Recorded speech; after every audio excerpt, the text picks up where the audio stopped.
Tribuners, Santa Claus asal Belanda bawakan kado dan pesan Natal untuk anak-anak di Ambon.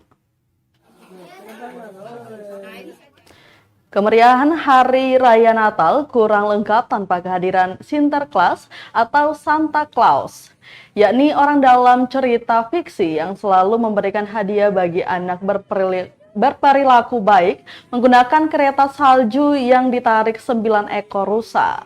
Bukan hanya dalam cerita fiksi, Santa Claus kini hadir secara nyata di kota Ambon, Maluku. Mereka menyapa semua anak di kota berjuluk Manise ini. Santa Claus tersebut bahkan datang jauh-jauh dari Belanda. Ialah Roger, Riane, dan Daphna, warga negara Belanda berdarah Maluku. Ketiganya berperan sebagai Santa Claus dan Ibu Peri. Bersama dengan rombongan Santa Claus oleh pengasuh SMTPI Sektor Sion Jemaat GPM Soya membawa kado dan pesan Natal bagi anak-anak di Ambon. Wendy Huai, selaku Ketua Pengasuh SMTPI Sektor Sion mengatakan, bule yang merupakan warga negara asing asal Belanda tersebut sangat senang diajak bergabung dengan rombongan Santa Claus.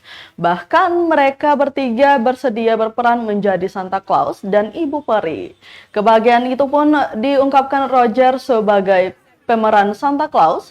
Pria kelahiran Belanda berdarah Ambon itu mengaku senang sekali melihat kemeriahan Natal di Ambon. Sebuah kehormatan baginya bisa bergabung merayakan momen Natal di Ambon, serta menjadi Santa Claus yang membawa pesan nasihat bagi anak-anak.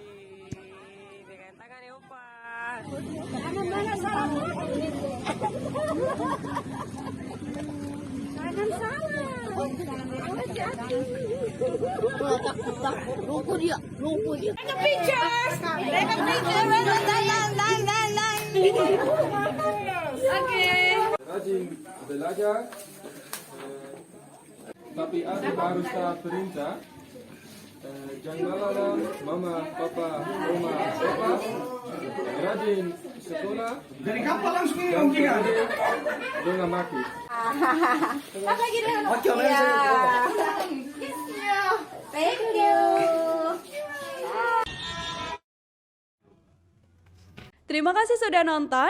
Jangan lupa like, subscribe, dan share ya.